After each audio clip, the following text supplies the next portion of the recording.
Let's turn our attention to a story that's on the front, has to be said, on most of the papers this morning. And this is about Ofgem announcing today just exactly how much those price hikes are going to go up. Many people seeing their bills doubling from April. We're also expecting interest rate announcements from the Bank of England at midday. And then Rishi Sunak announcing his multi-billion-pound package of support. Do you think he's done the right thing here? Excuse me, from what I've read in the newspapers, the bill's going up by 50%. So from 1,200 going up by 600 to about 1,900. In the average household. In the average household. I mean, obviously, it varies enormously. Still, an enormous thing, because, you know, that is much more than £10 a week. So interest rates also due to go up today, which will have some effect on people's mortgages at different times, because, of course, a lot of people are locked into fixed interest. The government is, I think, approaching a bit of a panic on this.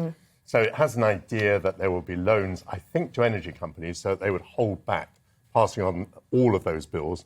There might be a £200 rebate. They've got an idea about rebating council tax for the lower rated properties.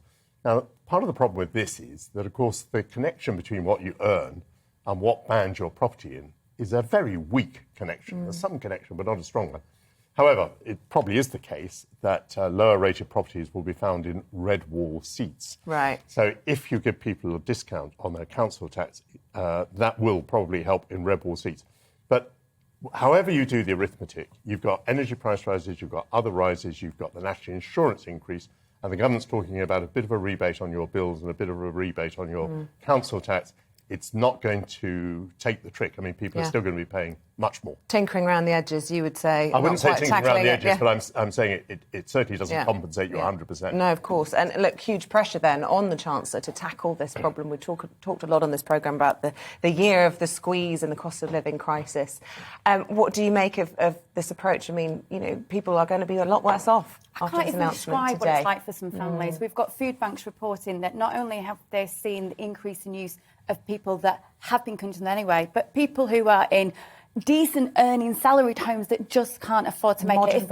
If you've got 10% of your household income every month just going for fuel, then you've got to try to tackle these inflation and the crisis with the food prices, and also then just maybe trying to get to work. I mean, this is so significant for every household, Isabel. We've got an issue where we need immediacy on this and we need a resolve, and that £200 that might be coming through to every household is going to get swallowed up straight away with the increase. The prices are continuing to go, and then we need longer, better term solutions to our energy, environmental ones that work. You know, if we have a low wind year like we did last summer, which then in turn impacts the wind turbines, etc., we don't have a realistic solution here, do we? No. And then we will lose £4 billion on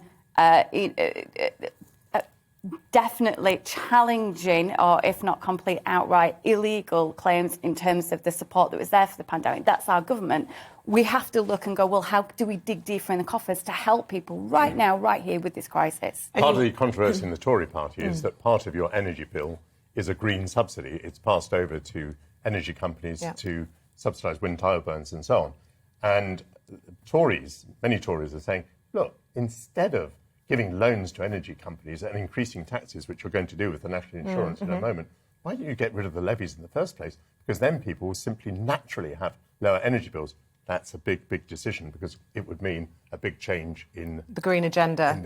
Yes. If it was done that way, you can progress both. Yeah, I always think there's got to be some ground made on insulation and better insulating our homes to try and help with energy bills. But that, you know, far be from me. Are you likely to go and stick yourself to a motorway somewhere? No, absolutely. I'm not in Insulate Britain. I do live in a well-insulated new build, and it makes all the difference. Good.